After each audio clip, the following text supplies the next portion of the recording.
The Hidden Webpage by Jared Roberts. Sometimes I find it hard to believe that I've been an internet user for 20 years now. That's older than some of my coworkers. It's over half my life, and still the internet feels like the new thing. I used to take it for granted, like we all do, but at least I remember what it was like when it wasn't there. When you had to leaf through an encyclopedia set to find an answer. When you could only find Gillian Anderson's picture in magazines. Or later when songs took 30 minutes to download and full-length movies were almost impossible to find because no one's hard drive could hold them. First getting online was super exciting. I mean, the first time I did it without supervision because I knew I had anything at my fingertips. I could type it into good old Lycos, one of many pre-Google search engines, and there it would be. I was interested in naked celebrities and the paranormal back then. I was only 13. Give me a break. I was so interested in the paranormal, I built a Fortune City free homepage all about the occult and the X-Files. I linked it to the darknet web ring, where all the best dark websites and homepages came together. Pages on spell books, goth babes, the occult, dark art, and a gross-out page or two. It was through the web ring that I met Angelica. Angelica hosted a Wiccan GeoCities or tripod homepage that I found particularly alluring. No, wait, it was Angelfire. She just made the best of some cool animated GIFs, MIDIs, and frames. Amazing stuff at the time. Just like her, the page was creative and attractive, but also simple. The reason I bring all this up is she suddenly contacted me just a few weeks ago by email asking, "What's been happening?" A catch-up question. We had almost 20 years of catching up to do, and this is pure Angelica. She signed the email with her ICQ contact hash. I enjoyed the quaint touch. It'd be like someone in the 90s sending a letter with a wax seal, right? I replied back with a summary of how my life had gone over the past 18 years or so since I'd last communicated with her. 18 years makes you think. She shot back a response almost immediately asking for details. We exchanged a few emails this way. I was pretty excited to come home from work and write to her, actually. Nothing romantic. It was reconnecting with my past. It's a strange but addictive feeling. Soon I started to notice something just a little off. She never really answered anything about herself. She ignored my suggestions that we text or talk on the phone. All she wanted was to know more about me. It got me wondering, like maybe she's dying and just doesn't want to say. So I asked her. I asked why she wasn't sharing and if there was something I should know. I start reading over her previous messages for clues, and I noticed something that didn't occur to me at all until then. Her email address was at globetrotter.net. That may not mean anything to you, but it struck me as strange. You see, Globetrotter was a Canadian ISP way back in the mid-90s. I didn't even realize they still hosted. I know a lot of people still have their old email addresses for sentimental value and all, but it's like she was purposely trying to be old school. Something about it creeped me out. Like she was trying too hard to make me feel nostalgic or something. Again, I didn't have to wait long for her reply. Oh, she didn't answer my questions.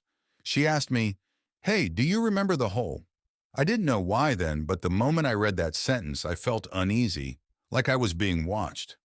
I had a hazy sense that I dreamed about something called the hole once. Whatever it was, I was instinctively repulsed by it. I couldn't remember anything solid, though.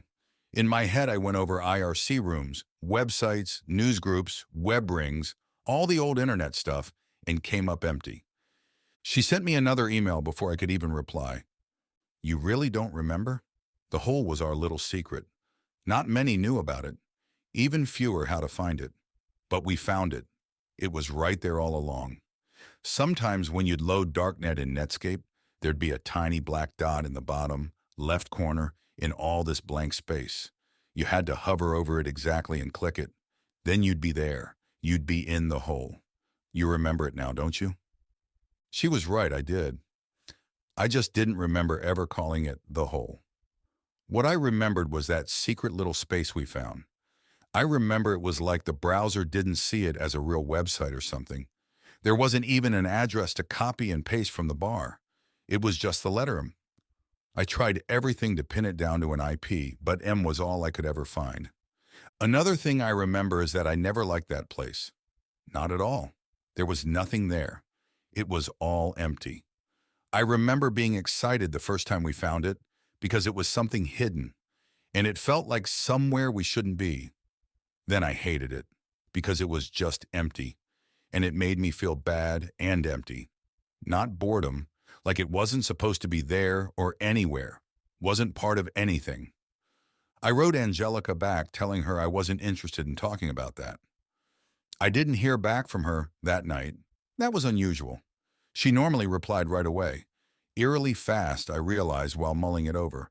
It was like she already had her answer typed out, and it didn't matter what I actually said to her. Now that I was waiting for a response because this whole thing had me inexplicably shaken up, of course she didn't reply.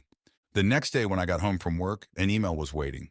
She said, "We were missing so much. The whole has so much for us to discover. So many secrets. You could just keep going and going. It's like an endless puzzle. Everyone else stopped at the first layer. You remember that, right? I just knew there had to be something else in it. I knew no one would create and hide it for no reason. I kept going back to it, looking closely until I discovered how to go deeper. And I kept going. It's still there, you know. It's not too late. The Webring is gone, Netscape is gone, but the hole is still there for you." I felt a strange chill down my spine that I brushed off as nerves. I was up for a promotion and a little stressed after all. Then I started to wonder if she was pranking me. Angelica wasn't really a humorous girl. She'd laugh at your jokes, but she didn't really make her own. In fact, something about her earnestness was really disturbing. I didn't reply to her right then. I decided to run some checks on her because things just weren't adding up. I started with her email address to see if she'd been posting anywhere. I was searching for a while before I hit something. I didn't find any forum posts or websites or anything like that. What I found was that her email host, Globetrotter, had stopped hosting. 11 years ago, the email address she was writing from was impossible. Now I knew something was wrong with her. If it was even really Angelica, I mean, why would she go through so much trouble to create a fake email address that mirrored whatever email address she would have been using in the 90s? That wasn't just quaint anymore. Also, we hadn't talked in 18 years. Why did she suddenly want to reach out to me? And why just to talk about some long-forgotten website? Because I felt like that's what she was building up to all along. The more I thought about it, the more weird it seemed. I should have just ignored her and went on with my life. But I wanted to know what was going on. I kept digging around. I used her ICQ number, her name, the state I believed she lived in. I could find no record of her doing anything after her Angel Fire homepage. No Facebook, no Google+, not even a MySpace. It's like her last presence on the internet actually was in the 90s. Like she disappeared completely, waited in hiding for almost 20 years, then reappeared just to talk to me about an old website. The whole thing was so bizarre, I started having trouble sleeping. I was having nightmares about staring into a monitor, not able to move. There were computers all around, and I was concerned about the beehive in the corner. After that, I went a week without sending her an email or her sending me one. I felt guilty about it, but I had every right. I just knew I'd regret it if I sent her another email, and it seemed like she took the hint at first. Until a new email came in. This one was short and to the point. It read, "I think I'm coming to the center. You could spend your whole life in here." I remember those words exactly. Oh yes, because whatever the hell they meant, the way she said them, so real and urgent, was really upsetting. I didn't dare answer her. Another week went by without a strange email. This one was a different kind of email. This one didn't even have an email address. That was spooky enough in itself. It gets worse. The text read, "Don't trust emails not from good place. Delete and forget." It wasn't signed. I figured it had to be Angelica. It just wasn't her style. Not long after, I received another email from Angelica with instructions of where to go looking for the hole. A place on archive.org on their Wayback Machine still had the dot to click on. That was the only way in, she said. It had to be the dot. I thought about going to check it. I would have, except I was afraid of it. I couldn't remember what happened to me with that site, but I knew there was something bad about it. Then another email came from the blank email address. In the body, just the link to a Gopher site. Now, I hadn't seen a Gopher site in a good 15 years. I had to download an old browser just to access it. If you weren't on the internet back then, Gopher sites just housed a bunch of text files in folders usually. You'd go to gopher://blah blah.com. They were usually run by universities. This particular Gopher site only had a few files, all audio files. I listened to them all. They had different file names, but they were the same. The muffled sound of a boy's voice saying, "Help me, please," over and over. I was shaking. I got the police involved this time. They thought I was being pranked. I asked them if they could at least look into Angelica. I told them all I knew about her. The only thing I didn't tell them is who I thought the voice was. I know it's crazy, but the reason I didn't tell them is that I'm pretty sure it was my voice when I was a boy. I stopped received emails from Angelica and the blank address after that. I hoped it was over. I think a month passed before anything else happened. I got the promotion. Things were feeling normal. I told myself some secrets are best left secret. Well, I got a large manila envelope in the mail. No return address. I went against my gut and opened it. Inside was a printout of all my correspondence with Angelica. All of it. Not just the new stuff. Emails I'd written her back in the 90s. I took this stack of papers to the police. This was evidence. They told me they still thought it was a sick prank. That struck me as odd. I asked them, but why sick? That's when they told me they actually had heard back from the local PD where Angelica lived. She'd been a missing person since 1999. Her parents offered a reward and everything. They never found her. No clues. One night she was in her room, listening to music on the computer. In the morning, she was gone without a trace. I was so shocked I had to sit down. Maybe it was a prank. But then, what if it was her? Wouldn't her family want to know? Maybe she'd had a psychotic break or something. What's this stuff about the hole? And what about the blank email address? I didn't have a clue. The police were no help with these questions, and I was pulled back in. I decided to go looking for any contacts I could remember from the time when I was speaking to Angelica. Anyone who would have known both me and her. We had a few mutual contacts, mostly people from the Webring, but also people we introduced to each other. Just not many I remembered by their real names. Actually, none. There was one guy. He went by the handle rapskellion_42. He was an odd guy, into hacking and anarchy. The good, clean internet taboos we had back then. He'd been on the net forever, since the days of bulletin board systems. That guy, if he was still around, he'd probably still be going by the same username. So I got to searching. Not only could I not find any trace of a rapskellion_42, I couldn't find any rapskellion at all. He was all over the web in the day. So that in itself was weird. Like someone scrubbed any trace of him. That's when I got the idea to go dig out my old computer. It was an old 1997 GP running Windows 98. I had it stashed in the basement since I went to college. It would at least have all of my old contacts stored just where I left them. If it would even load. I had to wait 5 minutes for it to boot up. Then I got the Ethernet cable plugged in. It was like it had just been in sleep mode for 2 decades. And there they were, my desktop icons for IRC, ICQ, Netscape, and even Napster. Napster. I learned there was more to music than the radio from Napster. Some good memories. I honestly wasn't sure ICQ would load. I believe ICQ still exists in some form, but I just doubted their servers would still accommodate the old software.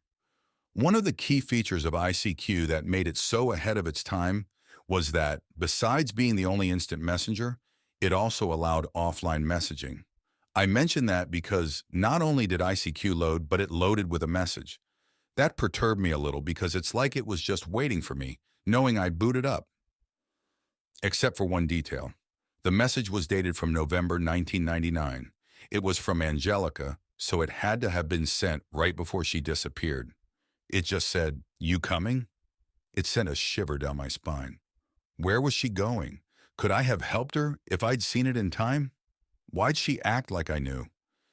Even weirder is that I'm sure I'd been on ICQ after November 1999. I'd say I used it up to 2001 or so. That's when I went to college. It's like the message got trapped in the server all that time, and I was only getting it now. I closed the message and looked for rapskellion_42. I was hoping just to find an email address on his ICQ info. I really didn't expect to see a green online icon beside his name, but that's what I got. That only added to how unsettled I was. I almost had to check to make sure it was really 2017. Anyway, I fired off a message to Rap saying, "Hey man, long time no speak." I didn't want to just start with business after all that time. I was relieved when he replied back with a friendly hello and asked me how I was doing. After exchanging pleasantries and catching up a little, I had to ask him why he was still using ICQ after all this time. He said it's because of Y2K. Y2K really happened, he said. It just didn't happen the way everyone expected. It was way more insidious. We all thought computers would just stop working because they couldn't handle the millennium change. But it wasn't that they stopped working. Something happened inside the connection of things. Something bad. The old equipment would be fine as long as it didn't get patched. But everything made after December 31st, 1999 would be tainted. That's why he still used ICQ and never let go of his net zero dial-up connection. I hadn't heard a Y2K conspiracy theory in a very long time, so that was interesting. I chose to ignore it and asked him if he knew about Angelica going missing back in '99. He said he didn't. He figured she just dropped off the internet. But he said it's no coincidence she went missing right at Y2K. A lot of strange things happened then. The world changed. Only a few people even noticed. Rap was always a little on the fringe, but what he was saying was strangely upsetting. Maybe it was just hitting too close to home. If that last message really was sent November 1999, then he was right. She disappeared right before Y2K. Given his views, I went ahead and told Rap everything that had happened. He believed me. That was a nice change in a way. It also made it feel more real. I was shaking while typing. He told me my story reminded him of something he'd heard from another old friend just recently. There was this guy, R0XT4R, or to his closer friends, just Reggie, who used to frequent an internet forum on hacking and freaking back in the mid-90s. This guy had a lot of friends there, was well-spoken and clever enough to earn real respect. Over time, as often happens, he just drifted away from the forum. His posts became less frequent as other aspects of life preoccupied him, and soon enough, he was gone. The forum strove for anonymity for obvious reasons, so no one kept in contact with him. The forum's still there, Rap said. Nowhere near what it used to be, but the regulars like him are dedicated. A few months ago, after 20 years' absence, Reggie suddenly showed up on the forum again. His posts were polite, conversational, but just off somehow. Like someone feigning familiarity. He was just trying so hard. It was weird, but they were happy he was alive and well, so they replied to him and brought him up to date.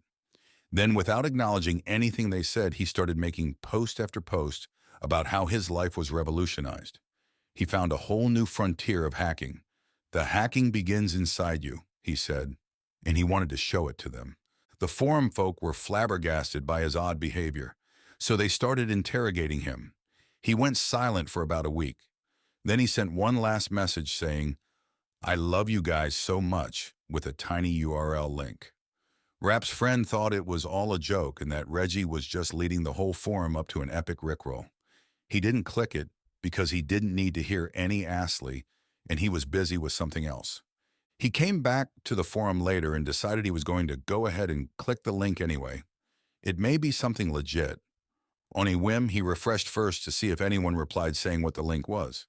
He sees a post in reply from a very trusted and respected member of the forum saying, in all caps, "Do not click that link, whatever you do." And that is not Reggie. For an old pro to use all caps, that was serious shit. Even I knew that. So that was enough to dissuade everyone from clicking. The fake Reggie deleted his account immediately. The forum moderator and others tried to figure out who the guy was, but no luck. The guy who made the all-caps post explained after that he tried to safe browse the link with an old Linux box, and whatever was in there wrecked it. And that box had security out the wazoo. He couldn't explain it. Also, before the computer wiped out completely, he said he thought he saw something. The regulars pressed him to say what it was. He made them promise first that it stays with them. He said he saw a picture of his daughter on the screen. She died 5 years ago. There were no pictures of her on the computer. Worse, he'd never seen that picture before. That, more than anything, convinced him to post the warning in all caps. Whatever it is, he said, it's evil. Rapp added, if you've been on the internet long enough, you learn that. There's evil out there. Not the child porn or torture videos. Something deeper. Something hidden in all the code and connections. Maybe it came from us at one point. He was giving me the creeps. So I tried to bring the subject back to Angelica. He said, no, listen. Sometimes it tries to get out. That was enough. I told him he was freaking me out with that kind of talk and I had enough to deal with. He said he didn't understand what I was talking about. He still reads my homepage all the time and that I've been doing great work exposing the evil. Thing is, I don't even have a homepage anymore. That thing was taken down in like 2001. He insisted it was my Fortune City homepage. He'd been reading my updates all these years, even after we lost contact, he said. I sent him a link to prove to him that Fortuna City doesn't even exist anymore. Rapp went quiet for a few minutes. Then he said he was looking at the home page at that moment.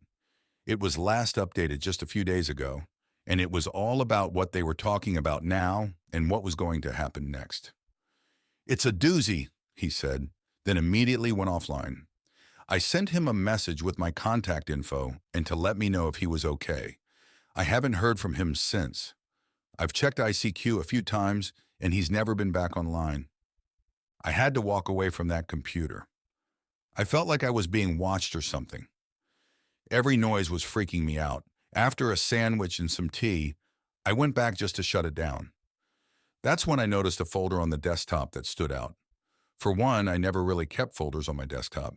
And two, I didn't remember this folder at all. It was called Noah's Cape, which sounds like a crappy Bible game. I never played crappy Bible games. Something about it didn't seem right. I opened it. Inside was all pictures and WAV files. My instincts told me to get out of there. One picture after another was just kids. Teens, boys and girls, sitting at their computers. None of them seemed aware they were being photographed. The pics all seemed pointless. All I knew for sure is I didn't take or download those pictures, ever.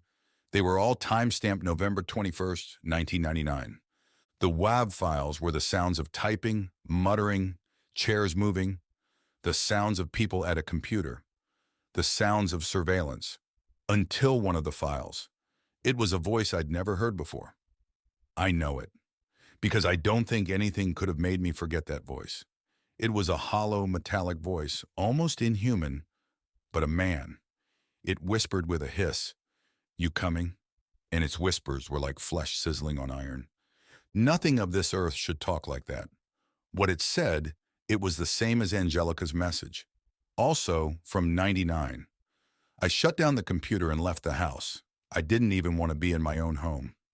I just drove around for a while, thinking whatever was going on, it was really not good. Yet I couldn't let it go. I felt drawn into something secret, and I wanted to figure it out. For Angelica's sake, too, if she really was a victim. I decided to contact my buddy Ben. He's a real computer wizard, works IT at the University of Guelph. I know that may not sound like the most prestigious place to be, but they actively poached him. He's good. Anyway, I gave Ben an idea of what was going on and asked if he could get a lock on that Gopher site for me. I also asked if he could safely do it to see if there was anything to this whole site. He said that wouldn't be a problem. The next day he already comes back to me with the question, "Is this some sort of a joke?" I don't like wasting my time. I'd never seen Ben even slightly irritated before, but he was mad. He told me when he traced the Gopher site, it turned out it was being hosted right there at the University of Guelph. But they didn't have a Gopher site, he said. Never have. I assured him if it was a joke, I wasn't in on it. So he said he'd try to find the server tower it was running on. If he could do that, he could read the logs, find out who set up the damn thing. While I was waiting for Ben to get back to me, I got a call from a Detective Tarot. The police hadn't shown much interest in my case, but it happened to land in front of this guy. Thankfully, he said the simple fact that Angelica had disappeared meant there was the possibility that a crime had taken place. I agreed. Because of that, he had done a little more work and, he felt I should know, he found Angelica. When he told me she was alive and well, I was thrilled. He said she voluntarily ran away from home and chose not to have contact with her family. She declined to say why, and he had no right to compel her otherwise. Legally, he was bound to protect her privacy. The point is, there was no crime. However, when he told her how it came about that he went looking for her, she asked him if she could speak to me. He said he took the liberty of accepting for me and passed on her phone number. I thanked him heartily. It was the first bit of good news, the first real break in this mess. As soon as I hung up with the detective, I called her. I was nervous. It had been so long, and I was excited to hear from her again. She answered quickly and asked if it was me. I told her yes and said it was nice to hear her voice after all this time. Then she said, without any pleasantries, "It wasn't me sending you messages." I told her I'd figured that much out already. "I don't think you understand," she said. "I have never once in my life sent you any sort of communication. I don't know you at all." A part of me was screaming, "She's lying." She just sounded so certain. It almost felt like drowning. Because if she wasn't lying, a whole chunk of my youth was a lie. I told her all I knew about her, personal things, and she said they were true. I told her how I found her through her Wiccan homepage on Angel Fire, and I described the page to her and the web ring. She said she didn't make that thing, and I should never have gone there. "It's bad," she said, and wouldn't elaborate. "What do you mean?" I asked. Then I told her all the details I knew of her personal life, about her likes and hopes and dreams and her family. She said it was all true, but whoever told him about it, it wasn't her. That's why she wanted to talk to me now, so I would know the truth. She remembered how it used to happen every now and then a long time ago. She would have people tell her they talked to her online all night, but she knew she'd never spoken to them. And they'd tell her she was doing things she knew she'd never done. She was asleep or sometimes not even in town. Then they'd get weird or disappear. She remembered this one time she was doing her math homework, and a random guy messaged her with the solution to the problem. She was terrified, but she asked him how he knew her math problem. Was he spying on her? And he told her, no, she asked him for help. She didn't believe him. So he sent her a screenshot. The message was from a day ago. She'd just gotten the homework that day. She said the worst it got was when she messaged a close friend of hers she saw online on ICQ. Her friend replied with, "Who is this?" She thought it was just a joke, so she said something silly, she didn't remember what. Her friend said she didn't think it was cool to be hacking Angelica's account, or if this was her brother, to knock it off. Angelica swore it was her, and her friend replied, I know you're not Angelica because Angelica's sitting right here with me." She knew this friend wouldn't joke like that. She didn't have the imagination for it. Whatever it was, her friend really believed she was in the room with her. But she wasn't. Her friend always insisted she was there that night. She said Angelica was showing her her cool new homepage. The friendship fell apart after that because her friend got strange. That was the first she'd ever seen of the homepage, and she knew it was bad juju. I asked her if she'd ever heard of the hole. She went silent for so long I thought we lost connection. She said she's still there. She just never expected to hear that again. There was this guy who used to harass her back when she was just about 12 or 13 on IRC. He called himself Holy Moses. He started off nice. He seemed to understand all her problems and to know what she was thinking. At 12, that felt romantic. But she noticed weird things, like he didn't seem to have any life or personality. Any time of the day, he was always online and active. But no one knew anything about him. One day he started telling her stranger things, like, "Do you remember the 3 men dressed as bees at the Halloween party?" She didn't know what he was talking about. 8 years later, at a college Halloween party, she saw 3 men dressed as bees sitting in the corner of the room. They weren't doing anything, just sitting still and staring at the floor. Then they turned to her, and their eyes looked so black. She ran out of the party. Another time he told her, "You can drink and smoke, you know. You died in a car crash." It scared the life out of her. She briefly wondered if she really was a ghost, she said. When she told him to stop telling her things like that, he said there was a place she could go that was for special people only, and she'd never need to go anywhere else. It was a place on the internet that was infinite in all directions. She said she remembered him saying that specifically, and everything she needed would be there. It was called the Hole, and she just had to send him a message with a letter M to get there. She actually tried to do it because things weren't going well for her, but she sent the letter in by accident because her hands were shaking. Holy Moses went offline, and she didn't see him after. Until 2010, when she got an email from the New Commandments at holymoses.com saying, "You coming?" If anyone was impersonating her, she said that was the most likely person. At the time, she was so naive. Looking back on it now, talking to me, she said he was the creepiest person she'd ever encountered. Just thinking of him creeped her out and made her afraid he'd sense it somehow and come for her. "I don't know you, but I told you all this for a reason," she said. "What you're digging into, be careful. There are a lot of very bad things hidden in the old internet. Things the Twitter and Tumblr generations will never see. And lucky them." She promised we'd never speak again and bid me a good life before hanging up. I was left reeling. What she said meant whoever I spoke to for years in my teens. I don't even know who that person is. It was all a lie, and why? What's so interesting about me, I wondered how much else in my life was trickery. Before I could dwell on it too much, Ben called me back. He said he'd managed to track the server to a storage room in a sub-basement below his office. He was aware of the basement, but it was abandoned years before he even started working there, due to ventilation and mold issues. It's just full of old IT crap now and some storage lockers. Someone had set up the server in a storage closet, and the closet itself was completely obscured by old computer equipment, probably for years. He figures that's why it was never found, meaning the server had been running under their noses all that time. When he gets in, he sees an old desktop hooked up to the landline. Beside it, he saw a notepad with "Please stop" written on it. That alone made him want to get the hell out of there. The whole place is covered in thick dust too, and his allergies were acting up. Somehow the server was still running. He has to hook up a monitor and keyboard just to interact with it.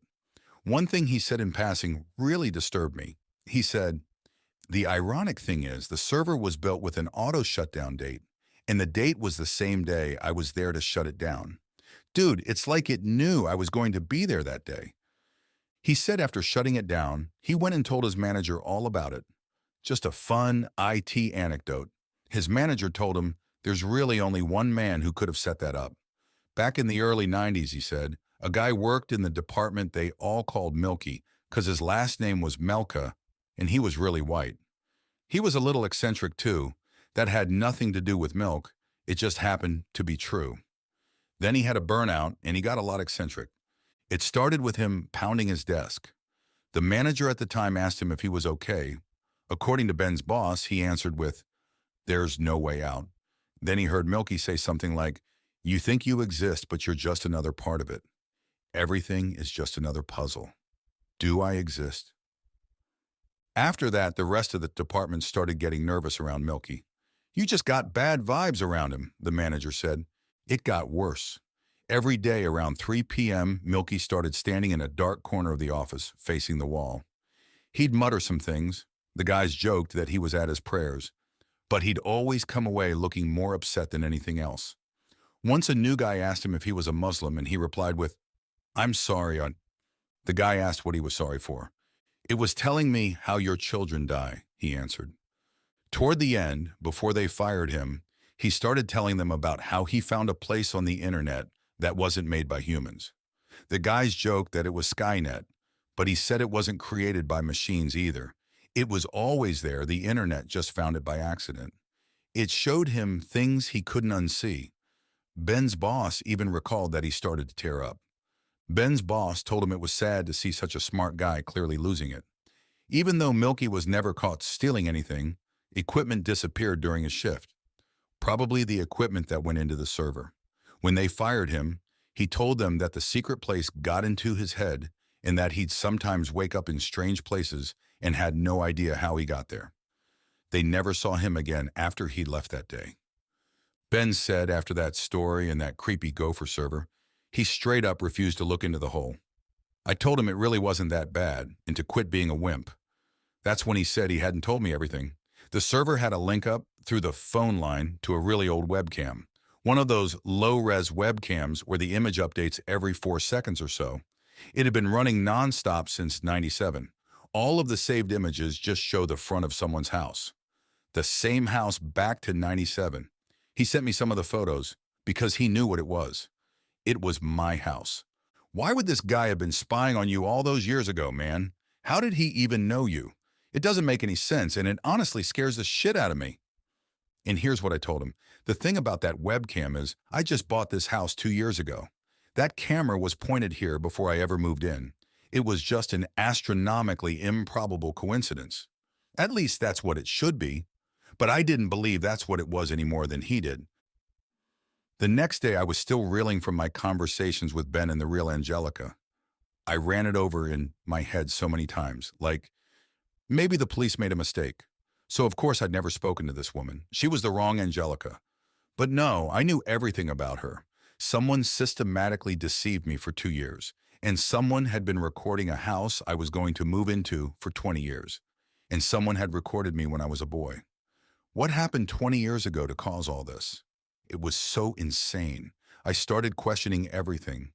I felt I was being watched constantly. I started to wonder if my mom remembered anything. She saw me more than anyone at the time, naturally. When I called her up, she said she was expecting me to call. I generally didn't call during the week, so I asked why. She said because of my little prank.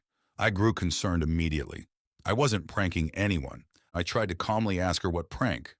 She said the two guys. They showed up with a note from me to let them in. They don't say anything or do anything. They've just been sitting there with their chairs pulled together in her kitchen, just looking at the floor. You don't recognize them at all? I asked her. She laughed and said no, but I think she was starting to realize I didn't know what was going on. They're dressed in bee costumes, she said, almost as an afterthought. I told her to calmly get out of the house and call the police, because I didn't have anything to do with this. She said she was upstairs. She'd have to go past them to get out. I told her to keep me on the phone until she got out. I listened carefully. It seemed to be taking forever. Finally, she said, "They're gone. The front door was left open." I told her to call the police right away and check in with me in a bit.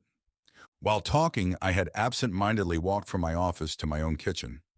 My front door was also left open. Not only was it locked just a moment ago, but it seemed like quite a coincidence. I closed the door and locked it. Then I looked all around the house with a kitchen knife in hand. I have a one-story with a basement, so it was easy enough to cover all hiding places. Fortunately, there was nobody, so I tried to tell myself I just didn't close the door right, until my neighbor came over and asked me if I was having a costume party. I said no. That's when he told me he saw two guys in bee costumes leaving my home. They just walked straight across the road and behind the neighbor's house, into the woods. "How can they even see in the woods at night?" he asked. I picked up my mother and we went to the police station. I figured this one would be best in person. All these strange events barely seemed coherent, but I got the feeling it was all connected in some way. The police were baffled. They admitted someone was harassing me, but without more evidence, there was really nothing they could do. When we were making the report, my mom told me she was thinking about something just after this happened, because it struck her as odd. "Do you remember how you had this dial-up modem, and when you'd run it, you could swear you'd hear a little voice inside talking to you?" The way she said it, like it was nothing, sent a shiver through me, because I didn't remember that at all. "What?" was all I could say. This is what she said. "Yes, you'd set it a go, and in all the beeps and pops, you said there was a little voice in there with a message. To me, it was a lot of crazy noise. But you made me get real close and listen, and you told me it was saying, 'Everything's better in here.' Abracadabra." Can't believe I even remembered that. I told her I couldn't remember that. That sounds crazy, but she just gave me a blank stare. I thought maybe she was concerned, so I started to tell her about what was happening, the whole Angelica thing. So she'd understand. I was saying, "You remember that girl I used to chat with online in the '90s, Angelica?" She kept giving me a blank stare, like she couldn't understand me. So I told her more. How I met her on the web ring my Fortune City page was on. And didn't she remember my homepage at least? She shook her head. What she said next scared me in a way I've never been scared before. She told me she got an internet connection after I left for college to email me. But before that, we never ever had the internet in our home. I said she must have gotten hit in the head because I remember distinctly all these experiences being online. Building my homepage, YIFNet, IRC, ICQ, all of that was when I was in high school. She flat denied it. She said she remembered, though, that I used to tell her I'd found a way to get into the internet without a connection. I'd have to call some number with my modem. Then I'd have to sit still at the screen for a few minutes. Something like that. She always thought I was joking. Before Detective Thoreau came to get us, she looked into my eyes. "You should be careful on that internet, you know," she said. "A lot of bad things on there." She rose to shake the detective's hand. I was grateful to get off the subject. The detective offered to have a friend in computer forensics take a look at some of the sites I'd reported, but he didn't have much hope. After I got back home, I secured the house one more time. Then I got to work. The best lead I had at that point was this Holy Moses character, so I downloaded Merc to see if I could find him in his old haunts. It had been a long time since I'd used Merc. I barely remembered how it worked. And there are so many channels on FNet, it would take forever. So I decided to focus on channels that would have been relevant to Angelica back in the day. I just started asking in channels like at Gothic and at Vampires if anyone knew of Holy Moses or heard of him. But each time I mentioned him, the channel fell to almost complete silence. I didn't get a yes or a no, I got ignored. Sometimes users even started to leave the channel. I was about to give up and try another avenue when I got a private message from U47284U. He or she told me I shouldn't be doing what I was doing. I asked him why. He said it doesn't come off well to them, whatever that means. He also said Holy Moses is just a bot. It's been around forever, never logs off, and is almost always idling for days at a time. I told him if that was true, why was everyone so reluctant to talk about it? I didn't want to tell him Angelica's story. I just wanted to find out what he knew. He said the whole thing weirds people out because nobody knows who built Holy Moses. Nobody. Over decades, no one has ever claimed ownership, not even trolls. Nobody knows where it came from or why it's there. It doesn't do anything. It's just there, he said. That's the creepiest thing about it. Always just there. Legends had built up around Holy Moses, he said, like it was a government supercomputer monitoring IRC, or it was the KGB, or a ghost, a bot left running long after the owner died and his bank account kept paying the bills. But no one knows, it was just there. Users tried messaging it and it never responded. It never interacts in any channel. It offers no services. It has moments of apparent activity where it's no longer idle, but no one's been able to detect what it does during this time, except occasionally a change of channel, seemingly at random. He said there was only one time when it did anything substantial, as far as anyone knew. Once in over 2 decades, and that only made things weirder. I was typing out a message to ask this guy what it was, because he wasn't saying. But just then I heard what sounded like my front door slam. I paused and listened carefully, trying not even to breathe. I didn't hear anything, so I rushed out to the front door. Nobody was there, nothing disturbed. The doors were all closed and locked. I chalked it up to nerves and went back to my office. When I got back, Go47284U had sent me a message. "Where'd you go? Hope nothing strange happened." That was a little eerie, but I was focused on getting answers, so I ignored it and asked what it was Holy Moses did. He said, "Fine, I'll tell you." And this is what he said happened. In 1999 at 5 a.m. CST on November 21st, Holy Moses joined the channel Hash Ornithology and made a series of short statements. First, deceive them, at 7 a.m., empty it at 9 a.m., abandon them at 6 p.m., turn back at 9 p.m., and have it your way just before midnight. Then it went offline until January 5th. "Wansi," he asked. "Why be silent and useless for years? Do that, and then never do anything after?" Sometimes when he really thought about it, he said it gave him the serious heebie-jeebies. That was all he knew, or anyone knew, and he reiterated that I really shouldn't be looking into this and to just drop it. I thanked him for his help. I remembered a little more of what commands Merc had after getting into the groove some. So I tried a who's on Holy Moses to see if he was out there. He was, or it was. It was on one channel only, hashtag still life. It had been signed on for 16 days and idle for 3. Its IP was showing only the letter Y. I was thinking about going to the channel and messaging him to see what would happen. But I suddenly got another message from your 47,284U. I told you to drop it. I know it's just text, but it freaked me out. I closed out of Merc immediately and walked away. I figured it was just a nut trying to psych me out. And you know what? It worked. I continued to argue with my mother the next few days about what she'd said, telling her she confused reality with a Lifetime movie. But she assured me there was no internet in her house while I lived there. She said I had my floppy disks that I'd take home with me. But that was it. We went on arguing for a while before it occurred to me to ask, take home from where? She said she didn't know. I'd go out at times and I'd come home with discs. I had a Sterilite tub full of them in my closet. None of them were labeled, so she didn't know how I had any idea what was on each one. But I seemed to know. She remembered how I'd dive into my bin and dig around through all the black discs and pop up with just the one I wanted. Generally, she didn't intrude on my privacy, she said. She just saw me do it a few times. Of course, I didn't remember any floppy disks. Either my mother was becoming senile or I was losing my mind. Both possibilities were upsetting. My mom's a really good person. She'd had a rough time since my dad died a few years ago, but she was super caring.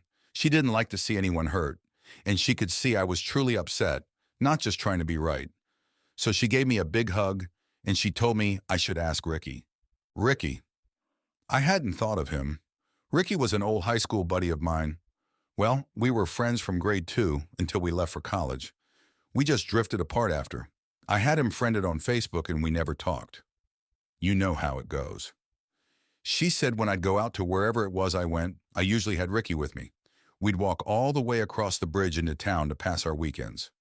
I decided to take her advice. I sent Ricky a message on Facebook. He wrote back really fast. I was surprised because I never see status updates or any activity from him. I asked him if he was free for a phone call. I was scared about having another internet-only conversation, frankly. Facebook said he was typing a reply for about 5 minutes without anything happening. I was wondering what the hell novel he was typing. Then my phone rang. I didn't recognize the number. I know I never gave my number to Ricky, so there's no way it could be him, I thought. While I waited looking at my phone, Ricky started typing out periods over and over. I answered.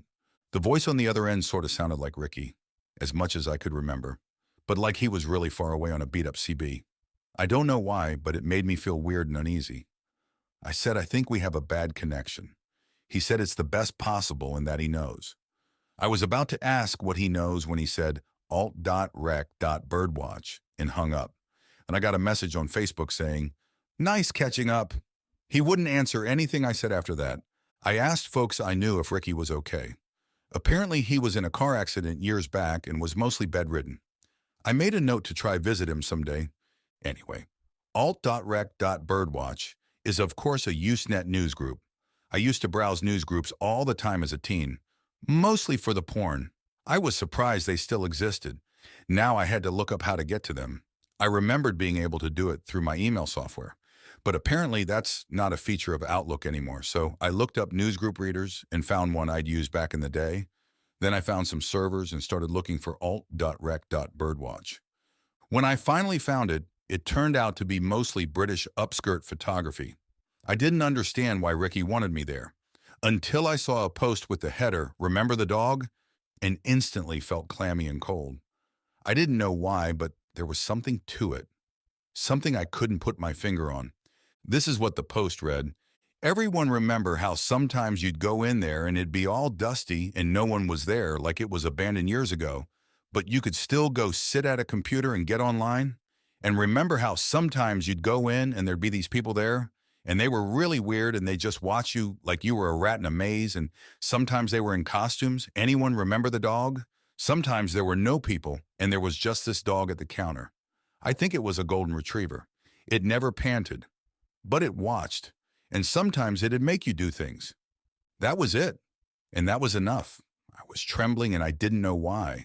It didn't look like anyone had replied to the message, and it had been posted 3 years ago. It seemed so out of place. I kind of started to remember. I remembered at least that there was an internet cafe in town. It didn't last long. Like most internet cafes, it popped up around 96/97 to take advantage of the internet craze and let people who didn't own computers experience the wonder. When personal computers became more common, they died a quick death. This cafe was popular with the teens in 96. It got stale after that. That's when something happened to it. It changed management or something. It changed.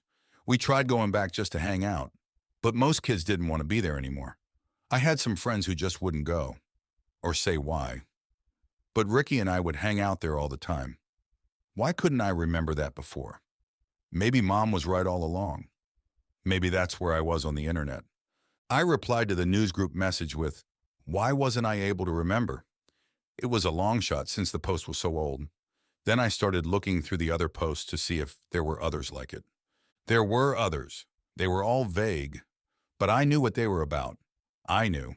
Someone posted, "Sometimes when we were hanging out, we thought we were there for just an hour or so. But when we came out, the whole day had passed. And when we talked about what we did there, we had completely different stories. Even though we were together the whole time, it was like an acid trip, and we were stupid kids. So we kept going." The Egypt. That's what the place was called. None of these people would say its name, but I remembered it then suddenly, that strange little internet cafe just behind the post office, where I didn't even realize there was commercial space before. The Egypt. Someone else posted, "There was this one time when my friend dragged me along and I didn't feel like being there. The owners or staff or whatever weren't there that day. It was the dog. I don't like to think about it. Remember how it never panted? Somehow that sticks out after all this time. We were just goofing off. Nothing special. When I looked over at my friend's screen, he was watching a live webcam of my bedroom, just staring at it. I'm thinking this is a dumb joke, but it pisses me off, so I told him that was weird and I was not okay with a webcam in my room. He just said, "Something's going to happen."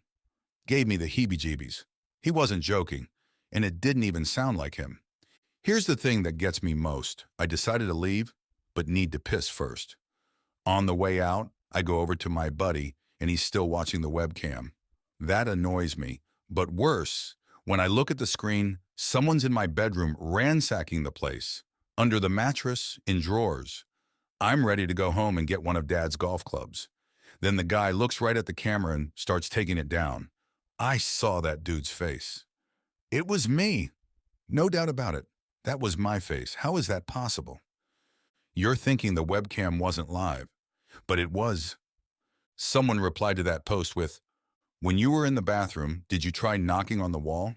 Someone knocks back. Someone replied to that with, "I did.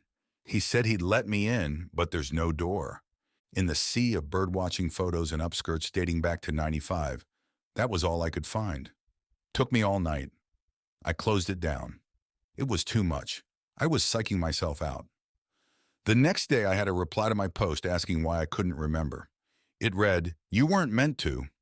I felt it then, that something really wrong would happen in that place, the Egypt. So I started doing some research into local records to see if I could find who owned it. They're public records, so it wasn't hard. I'd expected to find some change in management in the 90s, or where the place got sold in the 2000s.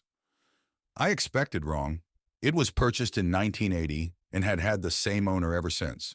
A company or organization called The New Way. It sounded like a cult. The weird thing is, that place was never used before the Egypt, as far as I know. In 1980, there wasn't really an internet. So, who would buy a place and do nothing with it for 15 years, just waiting for the internet to happen? It all seemed too mysterious. Plus, there was nothing about this company anywhere. It's hard to describe how alone I started to feel at this time. I talked to some people in my life about what was going on, but their help was limited. That's why I decided to try to go back to alt.rec.birdwatch if it was still there. At least there someone might be having a similar experience. So I made my post. I asked if anyone else had heard of The New Way. Then I waited. To my surprise, I got a call from Ben right after. He asked me if I'd done anything recently. I asked him to be more specific. You must have done something because something happened, he said. I still had no idea what he meant. He sounded strange. His words were just slightly slurred, and there was no accent anywhere in his sentences. Just a string of words, almost like a robot, but not quite. And it had that distant quality Ricky's call had. Something's happening right now, he told me. I booted it up again. Ben was just the most rational, bland guy. Something was definitely wrong for him to be acting like this. I asked him if he was okay. He said that I needed to check my messages. I asked what messages. He insisted, listen, you have to check your messages. They've been waiting for you. The whole thing didn't feel right at all. I asked him again what messages he meant. All I heard was little whispering sounds like psst, psst, psst. I thought I was losing him. But when I listened carefully and turned up the volume, I heard it. He was saying please over and over and over. I felt a pit in my stomach. I asked if he needed help, if there was anything I could do. He went silent for several seconds. Ben? Still silence. Please, he shouted so loud I dropped my phone. I scrambled to put the battery back in with shaking hands. And then I called in a wellness check on him. I called the Guelph campus too, just in case. I didn't know what else to do. I'd never experienced anything like that. I checked my email right after to see if I had anything from him, but I didn't. I had no voicemails. The only other messages I could think of was ICQ. So I powered up the old computer again to check on my ICQ account. It's possible there was nothing. I just had to make sure. It took forever to load up. But there was a message waiting. It wasn't from anyone I recognized. The name on the account was Bernie Bush. The message said, Heaven. There was a link to an MP4 video. I clicked it. The download box said it would take 30 hours to complete. So I just let it go. I tried replying to Bernie too, but ICQ alerted me that the account was disabled. I also couldn't find any results on any search for such a person. I don't think Ben would ever make a fake account like that. But how did Ben know about the message? I got contacted by someone from Guelph University's campus security later that day. They asked me when I'd last spoken to Ben. I told them he just called. They said he hadn't been to work in a few days and has not been answering the phone. I was apparently the last one to hear from him. They recommended I file a missing persons report. I asked if his family shouldn't do that, but the dude just snorted. So I made the report over the phone to the Guelph PD. I was pretty worried about the guy. I hoped he was okay. I also hoped his disappearing had nothing to do with anything I got him involved in. The next day I got an email replying to my Post News Group post. I recognized the address. It was the same person who posted about the dog. She said I needed to call her urgently and provided a 1-800 number, followed by what looked like a license plate number, 472 BMT. When I called, I got an interactive menu system for a tanning supplies company. When I listened to the options, I got the idea that 472 BMT might be how to navigate the menu. So I pressed each of the numbers in the order she said. The system said I was being transferred to an account specialist. I heard someone pick up the line. You're starting to remember, aren't you? A voice said. I think I gasped. She said she couldn't talk long, so I had to just listen. She wanted to tell me something that might help me. She said she started remembering about a year ago. She remembered the sessions in the Egypt. They preyed on vulnerable, misfit kids. Whoever came there got introduced gradually to this website called The Hole. Once they showed it to us, we had to sit there and study it, solve its puzzles. But it'd change us. That's what they always said. She didn't know if they built it or not, but it's what they were all about. I think we're still in the hole, she said. I tried to ask her what that even meant, what she was talking about. She had already hung up before I got the chance. I tried calling her back, but the menu options didn't work anymore. I was more confused than ever. I felt like I didn't know what was real anymore. That's a terrible place to be. Trust me. All I was sure of was that I'd come into something very wrong when I was a teen and it was coming back. I didn't know why it took a vacation or what it wanted. I just wanted my life back to normal. After that, I suddenly remembered the video file I left downloading on my old computer. I checked and it had completely downloaded. I wasn't sure I wanted to know what it was, but I played it anyway. I knew what I was looking at as soon as the video started. It was footage of Inside the Egypt. It had been a long time, but it hit me fast. There was no timestamp, the footage was grainy, and the tracking was off, but I knew it. It looked like it was from a corner security cam. There we all were, sitting at our computers. Strangely enough, our backs were to the monitors. We were staring at a wall. I spotted myself in the group. We just sat there staring ahead. Nobody was moving or saying anything. I couldn't make out what the computers were doing behind us, but we weren't touching them. What were we staring at? What were we doing? Why would I do this? I couldn't remember these events at all. I was the only one that ever looked away from the wall. I kept glancing over behind the bar. It was hard to tell, but I think I was afraid of something. I looked frightened. I tried to make out what I was looking at, but the tracking lines were in the way. When they faded a little and I was able to make it out, someone was standing there in the shadows. Whoever it was at just that moment turned to look right at the camera. It's like they knew I was watching. I know that's crazy, but it creeped the heck out of me. I shut the video down there, and I don't plan to open it again. After that, I kept researching the new way, because there had to be something to it. I was able to find a record that mentioned the owner's name, Bernard K. Bush, the same name as on the ICQ message. I looked for obituaries, white pages, anything that could lead me to him. I didn't think to look for missing persons cases, but I stumbled on one anyway. An old homepage asking to help us find Uncle Bern. I emailed his niece, presumably from the address listed asking for more information. The page was made in the year 2000, so I didn't expect the email to work, but it did. I got a reply the same day asking me how I knew Uncle Bern. I wasn't sure how to answer, but I decided to go with honesty. I told her more or less what was going on, leaving out the parts that would make me sound delusional. This is what I got back. I'm going to put this all in one message because I don't want us to have to talk again. Uncle Bern was a good man. He used to be a rabbi. He raised me after my parents died in an accident. He was good with electronics. He thought computers were the future.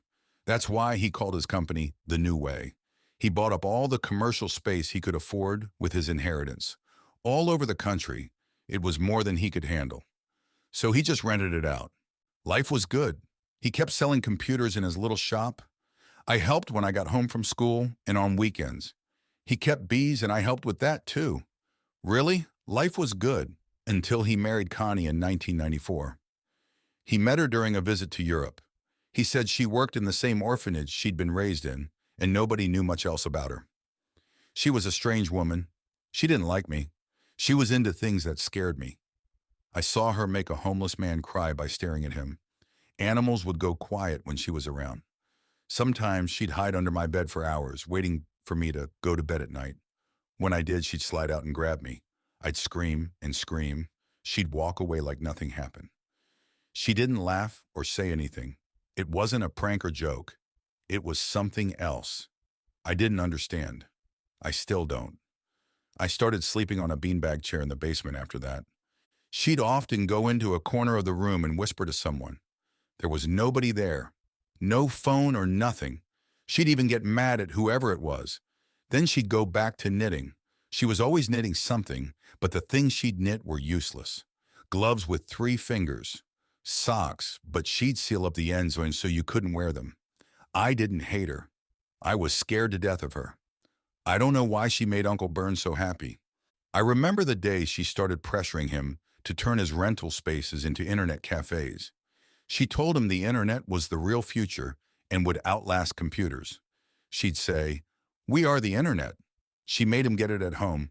Even though it was really expensive then, she had him go to this website she said didn't really exist. I remember that because it always made me nervous when she talked about it. Uncle Bern asked her who made it. She said she had no idea. Nobody did. She found it already made, just like everyone else. She told him it called to her. It called to everyone like her. At the time, I thought that sounded flaky. Now it just gives me creeps. Uncle Bern changed after that. They spent a lot of time on that website. I don't understand it. There was nothing there. I looked over their shoulders and it was all blank. But they saw all sorts of things. And when the internet cafes started opening, more people were involved. It was strange. They would sit and stare into space, and strange things would happen. Like I could swear I heard a voice in my modem when I dial up, and when I listened, it was saying, "It hurts." I decided it was all in my head. Another time I got an email asking, why wasn't I able to remember? I don't know why that message upset me so much. 20 years ago, but I remember it so vividly. One night when I was alone with Uncle Barron for once, I told him I wish things would be like they used to be. He said that's what everyone wants, but it can't be. He leaned in close and whispered, "It talks, tells us things." He told me about how, this is strange and I didn't understand it, but I'll try, how human beings are set to be obsolete and they need to upgrade for the new era. He said Y2K, if you remember that, wasn't going to affect computers like everyone thought. They'd be fine. It was going to change people. Either you evolved or you wouldn't like what's coming. I didn't dare tell my Uncle Bern that this was crazy. I couldn't hurt his feelings like that. But I knew something bad was going to happen. He and Connie went off to open their internet cafes all over, and I left home for college. Uncle Bern kept in contact until 1999. Then he just disappeared. Connie, too. I know some bad things happened around those internet cafes, but it's not Uncle Bern's fault. Please don't blame him. I had plenty more questions and I sent them to her. I never heard back. That's getting to be a real motif in my life. But at least she gave me some answers, and it all led right back to the hole. It had to be the same mysterious website. Just had to be. I figured if I ever wanted to know what was going on, I'd have to go to the hole myself. I pulled up the instructions Angelica sent me on how to get there. I can't say I felt like I was doing the right thing. I didn't. It felt ass over tea kettle wrong. Like there was something really terrible just off screen in my memories. I knew it was there, but I couldn't see it. So I welcomed the interruption when my phone rang. My neighbor was calling to tell me the man in the bee costume was back. He said the man was standing in my front yard. I walked over to the window and peeped out. It was nice and toasty inside, but I felt my whole body breaking into goosebumps. He was there under the streetlight, looking right at the window with his insectoid eyes. I asked my neighbor how long he'd been there. He said he called me as soon as he saw it and that I should hang up and call the police. I started to do that, but there was no point calling the police. As soon as I hung up, he walked across the road and into the woods. When hanging up, I received a notification on my phone of an email from Ben. There was no text, just a video file. I played it right away. It started with him speaking to the camera. He looked scared and like he hadn't had sleep in about 2 days. "I went into hiding," he said, his voice shaking. "Things just got too weird. Little stuff at first. Then one night, like 3 a.m., a group of people I've never seen before knock on my door. I didn't answer. I watched them through the peephole. They didn't move. They didn't knock again. They didn't try to look in the peephole. They just stood there staring at the door. They didn't look homeless or crazy, just people. Normal, everyday people. I called through the door that they had the wrong address. They started laughing, loud, fake guffaws. Then they silently walked away. Then I start getting calls where all I can hear is a man growling like a dog on the other end, and a few growly words like, "Why?" and abracadabra. It must have really gotten to me, man, because I started having fits. I don't know what I do during these fits. I know I upset a lady at the grocery store. "Whatever you got me into, it's bad juju, like KGB, Illuminati bad." He pointed the camera away from himself to a computer monitor. When he was turning, I recognized the notepad on the desk. The same one from his description. He was in that basement storage locker, with the gopher site. I'd thought he'd shut that thing down. There was an image on the screen, updating every few seconds. But this one wasn't pointing at my house like before. It was inside. "Watch," he whispered. With each frame update, I saw a new shot of the inside of my house. First the kitchen, update the hallway, update my office door, update the door slightly ajar, update the door opened more, update entering my room, update me sitting at the computer. I could hardly breathe. I turned around slowly, expecting to see someone there, but the video wasn't live, of course. When I turned around, the webcam was just a black screen. Because of that, I was able to make out the timestamp. It was tomorrow's date. I'm sure someone just fiddled with the date, but that only made it creepier, if that's even possible. Now I had video evidence of breaking and entering, except nothing to say who did it or why. I was losing confidence in police altogether. The last thing Ben said on the video is that he went ahead and traced that link I gave him to the hole. He was able to get a specific address. I knew the address he gave me very well, because it's a duplex apartment I grew up in. That didn't make any sense. Still, I knew if I wanted to know what was happening, that's where I'd have to go. My hometown isn't too far from where I live now. I moved to go to college. It's about a 4-hour drive away. My mom moved to be close to me after Dad died, so I rarely have a reason to go there. I heard from Mom when they decided to abandon the duplexes. For whatever reason, they couldn't sell or rent them anymore and didn't have the budget to renovate, so the town government is just letting them rot. When I first heard that news, I didn't care much. I try not to get sentimental, but preparing to see the place again, where I had so many memories, it got to me. The days of watching He-Man in my fuzzy Star Wars pajamas, the days of watching The X-Files with Mom, the days of lying in bed all summer reading UFO books. Of course, I realized it'd just be empty space now, nothing in common with those memories other than a floor plan. Those feelings vanished soon after I arrived. I was able to sneak in through living room window in the back, just like I used to do when I get home from school and realize I forgot my keys.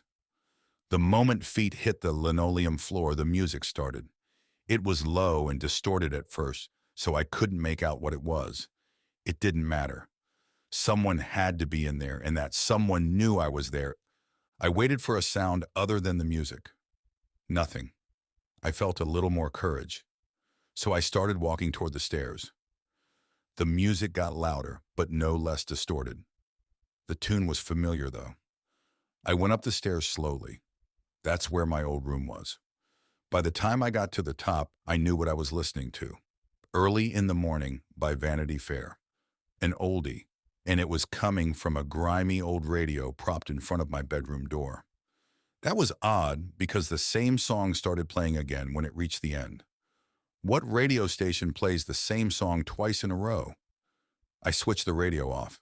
Doing that, I realized, telegraphed my exact location.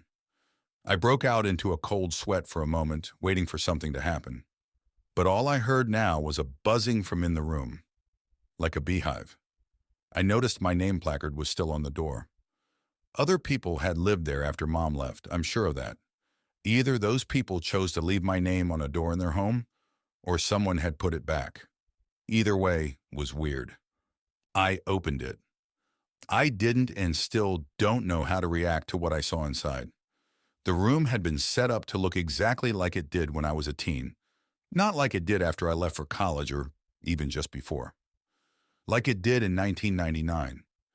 Down to the details, the Halloween lights around the desktop, Fangoria posters on the walls, my old Mr. T-pillow on the bed. Someone had to have known my room in intimate detail to have done this. It was insane. Me, my mom, and Ricky are about the only ones. But there were some details that were off. At first, that was comforting. Then the more I thought about it, they seemed intentional. Like on the Candyman poster, it said it starred Tiny Lister instead of Tony Todd. And the wall was painted with the same style of stucco, but the color was a shade or two off. Things like that. They were everywhere. That was more troubling to me than the recreation itself. It's like it was recreated in a bad dream. Or it all meant something. I found where the buzzing was coming from at any rate. It was the computer. It was running. I sat down and activated the screen. Like the rest of the room, the desktop was a faithful snapshot of 1999. Every icon just as I remembered. I couldn't find anything running out of the ordinary. It was like being transported to the past. That's when I noticed the one thing out of order with my desktop. An icon way in the corner, almost off the screen, called Milk and Honey. I never had any such file. I'm sure of that. I started moving the mouse up to it. I felt strangely afraid to open it. Before I could, the radio started blasting Early in the Morning again. My heart almost stopped. I looked behind me expecting the worst. Nobody was there. I got up to switch the radio off, but it was still off. I checked the batteries and there were none. That's when I realized the music wasn't coming from the radio. I don't think it ever was. I wanted to get out of there. I've felt fear before. I don't think I've ever known what dread feels like before then. Not really. But I had to find out what milk and honey was. It loaded a telnet connection. I hadn't seen one of those in a while. The connection worked because in a few seconds, an ASCII mountain filled the window. I waited and waited for something to happen, but nothing did. Just the mountain. I tried submitting some inputs. I even wondered if the connection died. I was going to retry, but I got a phone call from Detective Thoreau just then. "Are you alone?" he asked. I thought that was strange, but I told him I believed I was. But I wasn't sure. He asked where I was. I told him. He said I needed to get out of that house slowly and calmly, get in my car, and drive back to him. His voice, I knew that sound. It was controlled panic. Something was definitely wrong. I was ready to listen. But I told him I wanted to know what's going on. He said he had a gut feeling about something and decided to check back with Angelica to make sure everything was okay. Everything was not. He said that girl he'd put me in contact with 2 weeks ago was not Angelica. They had no idea who that woman was because no one's been able to find her. The home she was in was apparently between renters. Nobody lived there at the time. All they found left behind was a script detailing what she was supposed to say when she spoke to me. I was speechless and confused. I just readjusted my thinking to believe everything with Angelica was a lie. And now that the truth about the lie was also a lie, did that make the lie true? But it got worse. Detective Thoreau said he contacted Angelica's family again and asked more questions. A lot more. She had every message I ever sent her printed out. Pictures of me, a map of my hometown, a doll. He said in some of the pictures I was clearly sleeping. Did I know of any such pictures? I couldn't speak. He took my silence for a no. And he was right. "There's more," he said, "but you have to get back here now, calmly." I thanked him and prepared to do just what he said. That's when I noticed more had happened on the telnet screen. There was a question up. "Are you alone?" "Is that you?" I asked. But the detective had already hung up. I didn't really think it was him anyway. I just hoped. I responded in the telnet client that I believed I was alone. As soon as I did, sound started coming from the computer speakers. It came out slow and garbled. "This message is a warning transmitted by dilettantes after 2100. Break this device, shut it all down, get out, save yourself." I had no idea what it meant, really. I only remember it because it kept repeating, so I was able to record it. Other than that, I couldn't find anything strange on the computer. I unplugged it from everything anyway, just in case. I got up, ready to calmly exit like the detective said. I would have been okay, I think. But I saw something that froze me in place. There were strands of dark hair flowing from under the bed. I just kept staring at them. Mentally, I needed to make sure I was seeing right, that it wasn't just threads. It was dark in that area after all. My eyes adjusted slowly, and I realized I wasn't just looking at hair. I had been looking right into someone's eye for half a minute, and whoever it was had just been staring right back the whole time. I screamed, and I ran, jumping several steps at a time out the front door. Sure, it wasn't my proudest moment. What matters is I lived. I don't know who that was. I didn't want to find out, knowing I was being watched that whole time. It still felt like that eye was on me. That's pretty much ruined my memories of that place forever. There was just one other thing to do in town while I was there. The Egypt. I don't know if I disconnected the whole by unplugging that computer, but I still had to face the Egypt again. When I got there, the parking lot of the post office was completely empty. I parked in back, in front of the filthy old windows of what used to be an internet cafe. I didn't even have to break in. The glass in the door had already been busted. I just had to reach in and unlock. My hand started tingling as soon as I reached in. I kept expecting someone or something to grab my hand. When I got in, I was shocked to see it hadn't really changed at all. Computers everywhere, a sign-up sheet on the counter, and no one there. I started hearing some low voices. As soon as I did, I looked around for a place to hide. The voices continued, distant and muffled. It took me a moment to recognize my own voice. It was the conversation I'd had with Angelica, the part where she told me about being seen in places she'd never been. It was coming from one of the computers. I got closer to it, and I could see someone was up on the screen. I knew what it was right away. The animated skeleton gifs and links to conspiracy theories and Heaven's Gate. Yeah, it was my homepage. The one that was deleted almost 2 decades ago. I never thought I'd see it again. But why? Who put it there? On another computer, I saw a video of a middle-aged couple staring into the camera, like they were watching me, and a little girl peeking over their shoulder. The woman said, "It chose you," and the man was shaking his head slightly. He looked frightened. Then another computer started playing a song. I recognized the sound of Vanity Fair again. "Hitching a ride." That made it click. I just walked into a trap. I had to get out, but I couldn't. These people started coming inside. I hadn't even heard them approaching. A middle-aged woman with long black hair, well-dressed. An older businessman, it looked like, a rough-looking homeless guy. More and more people crowded in without saying anything. They were moving toward me.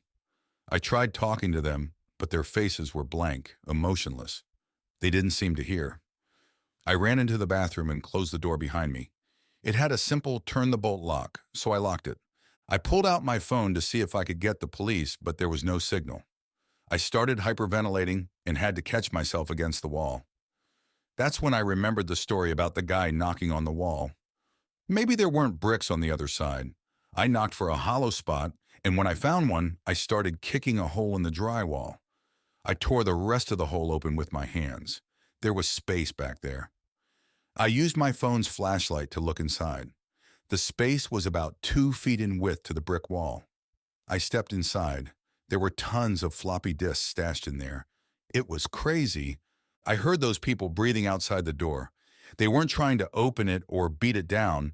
They were breathing heavily against it. Then I saw something moving under the door frame. I thought it was a finger slipping under, maybe trying to grab a shoelace or something. But it was too pink, too wet. It was a tongue. One of them was licking under the door. That scared me enough to go deeper into the space, stumbling over pieces of sheetrock. But there was nowhere to go. While I waited for something, anything, to happen, I noticed 2 things. One, written above the hole I just made on the inside, the hole had been painted.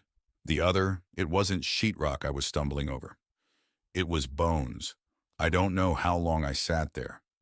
Suddenly, the breathing sound stopped. A few minutes later, Detective Theroux burst into the bathroom. The door splintered at the first thrust. Those people could have gotten to me if they'd wanted to. The detective said no one was out there when he arrived. While he escorted me out, I saw all the computers were gone. The guest book, all of it. But the bones and floppy disks were there and very real. He said we'd have a lot to discuss. After I got away from the police station, I came home and settled down to try and relax. Anything to rest my nerves. Just as I settled, I got an email notification on my phone that said, "Please look," and provided a link. I didn't recognize the number, but since the link was to a Guelph University page, I figured it was Ben. The link brought me to the webcam that Ben found weeks ago on the Gopher server. I was regretting my decision to trust it already. Why couldn't they just leave me alone? The frames kept updating, but nothing was happening. Until with one update, I saw the trunk of my car was opening. When the frame updated 4 seconds later, the trunk was fully open and someone was hanging half out. I guess I was mesmerized because I just kept watching, waiting for the next frame update. Whoever it was, he was standing at my door. I went to my front door and looked out the peephole. No one was there. I looked at my phone again to check the webcam. Someone was, or should be, standing right in front of it. Maybe it was something that happened in the past. I looked through the peephole again and it was blocked. It took a moment to realize I was looking right into someone's face, an awful, hate-filled face. I took my phone with me to my office and locked the door. I heard my front door knob rattling and then open. I knew I'd locked it. Whoever it was walked in purposefully right to the office, like they already knew where I was going. I didn't have much confidence in the lock. I expected the door to fly open immediately. Instead, I heard a weird, distant voice, just like when I spoke to Ricky. It was like the weather radio tuned to the wrong frequency. "Why did you leave?" it asked. I called 911. I heard the operator pick up, but I couldn't speak. The door opened and this person walked in. His face was hazy, but it was familiar. He had some kind of weapon. He forced me to get on my computer and go to the hole. He walked me through each step. I didn't have a choice. I did it. After all those years, there it was, the same bland page that seemed to do nothing. But I could feel it like fingers poking in my brain. It was like I was still in my office. But that guy was gone. So were other things. I could see things that were always there but weren't really there. It was all the same, but just a little different. I was still on the phone with 911, I realized. I tried to tell the operator that the man was gone. Nothing I said was coming out right. I kept telling the operator that I saw Tot, I saw a putty cat. And the operator was telling me, "That's the captain. He's a jackal. And he's not happy with you." "You ever heard of freaking?" someone asked. It was disorienting, but I knew right away I was looking at Ben, and I wasn't in my home. There was a guy standing with Ben that I didn't recognize. I asked if I was in Guelph and how I got there. He assured me I was in a motel in my hometown. He didn't trust technologically facilitated communication anymore, so he came all the way to talk to me, and he introduced his associate as Milky. He'd found him holed up in a Catholic commune in rural Ontario. They said I was in serious danger. Milky spoke then. His voice was slurred.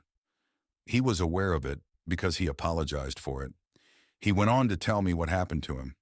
He said he'd been a part of this hacking community for years, nothing for profit, just good old-fashioned mischief. They especially liked dicking with fringe and religious groups. They started on IRC. When the www became the thing, they migrated to a web forum. One day a hidden link appears on the forum. Other members try to scrub it and insist that no one touch it.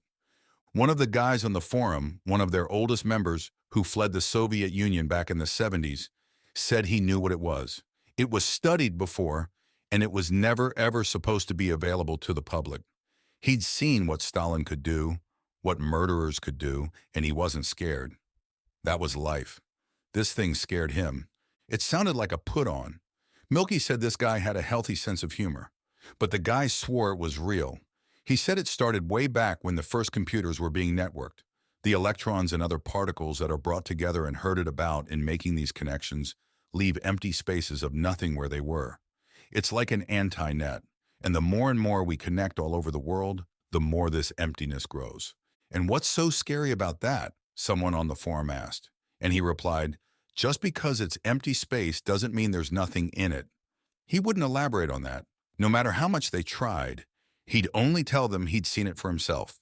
Milky figured the guy didn't want to make them curious about it. That failed. He was very curious about it, more than ever. So he clicked the link. He remembered being disappointed by it, because it was just a blank page. But after clicking it, he started to notice strange things happening. He lost track of time.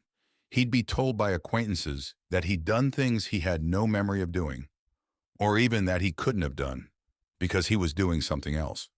This one time he heard his dog barking. It was 3 a.m. He got up to see what was going on. The dog was standing in the entrance to his living room just barking nonstop. He expects to find a mouse cornered in there. But he said he remembers being so startled, he tried to scream, but no sound would come out. 2 men in business suits were sitting on his couch. He immediately thought of a mob hit. But it's Canada. What mob? He turned on the light. They didn't flinch. They looked like normal businessmen. They were staring at the floor, drinking Capri Sun. He told them to get out of his house or he'd call the police. They just got up and left. On the way out, one of them said, "You asked us to come and sit here." He never saw those men again in his life. Another time, he called his brother in Vancouver to wish him a happy birthday. They had a pleasant chat, and he hung up the phone, went about his business. About an hour later, it hit him like a punch in the gut. His brother died 2 years ago. He always called him on his birthday. He just did it so reflexively, and when he got an answer, it was like old times. "Who the hell was I talking to, man?" he asked. His stories sounded a lot like the ones the fake, real Angelica told me about when I talked to her weeks ago. So either I was speaking to the real Angelica then, or maybe this wasn't the real Ben and Melka. I guess I couldn't be sure about anything anymore. At least it was less scary to believe they were real. During that time, he said he kept checking the hole. He wanted to figure it out. He thought it was controlling him. He didn't remember the things he saw when he visited, but he said the old Soviet was right. It wasn't empty. What he saw in there, his brain wouldn't let him remember. I just wanted to know why all this was happening. Ben stepped in. He said there's only one way he can think of for this site, if it can be called that, to influence a mind that way. It has to be electromagnetic emissions. It must somehow be able to read them off of us and produce them as well. It's a technique that was experimented with as a form of freaking, but never with biological systems. As to why, he didn't think there was any purpose. It was just there and did what it did. It was the antinet. It introduces emptiness, division, and chaos instead of connection. That's just a byproduct of its existence. And its existence is a byproduct of the internet. Like angry Facebook arguments are a byproduct of the internet. It was never supposed to be something you could just navigate to. It was theoretical, a thing a few computer scientists knew about. Somehow someone leaked it out there. It was all over. It was buried on the Heaven's Gate website, hacking forums, occult sites. The fringe of the internet is where it moved. That was a lot to take in, and I'm not sure how much of it I really believe. On top of that, apparently several hours had passed since the man made me click to the hole. I suddenly remembered what the 911 operator said to me. "Who's the captain?" I asked. Milky was shaving when I asked him. His hand stopped moving. I saw in the mirror tears forming in his eyes. He was visibly shaking. "Captain Meat." From the hole. "It looks kind of like a dog." Then he went back to shaving like nothing happened.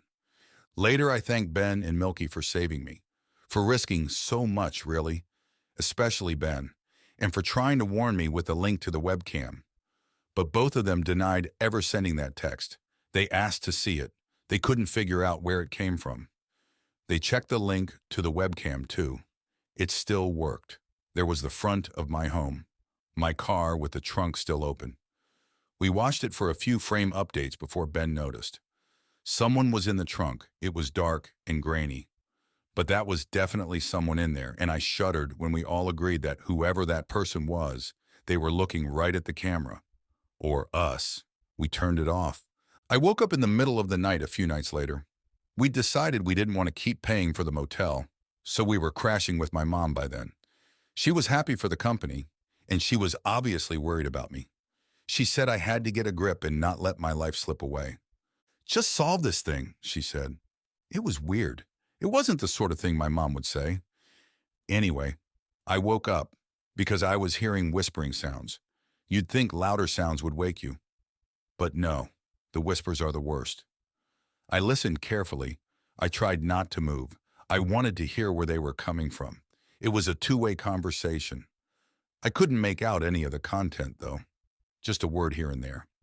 I got up slowly and looked toward the corner of the room. That's where I thought the sounds were. It took a while for my eyes to adjust. When they did, I saw Milky kneeling in front of one of the electrical sockets. He'd whisper something into it, then turn his head and wait. And whispers came back. He saw me looking and said, "Some trick, huh?" I guess it was ventriloquism. But why do that alone in the middle of the night? 'Cause he was crazy. I got out of bed and went out to the kitchen for water. I could see someone standing out on the front porch through the kitchen window.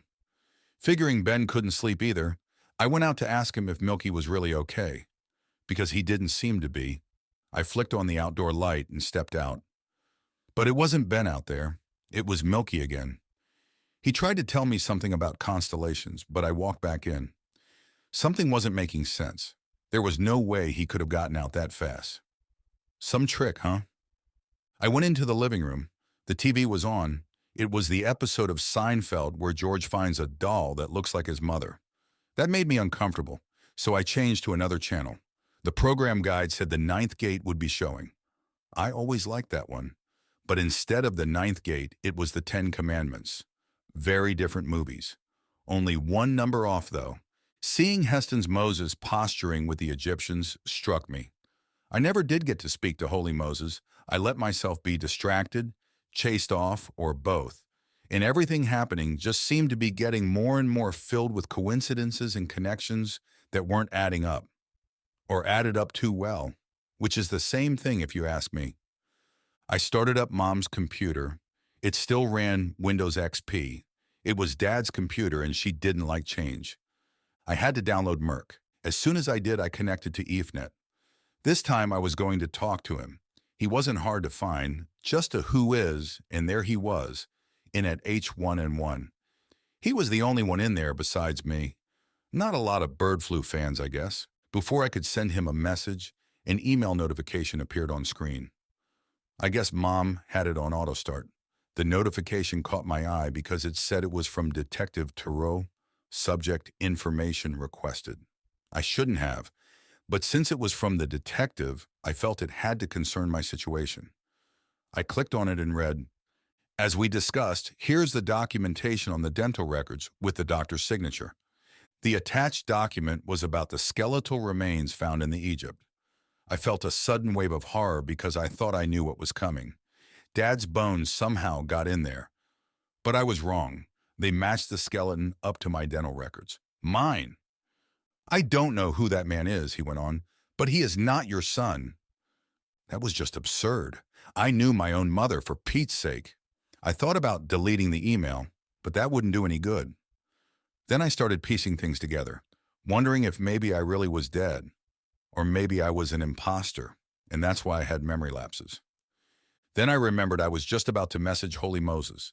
Why did something always happen when I was about to message him? It had to be a trick. I went back to IRC and sent Holy Moses a message. "Who are you?" No response. "I got a sudden message from you 47,284U.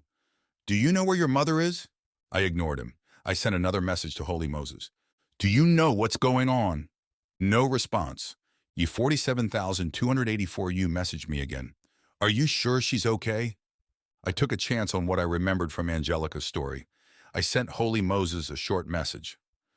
The letter M. This immediately triggered a file transmission, which I accepted. It was a video file. It downloaded in about 5 minutes. If Holy Moses was as old as they claimed, this video would have taken a day or two back then. The video was called Freedom.mov.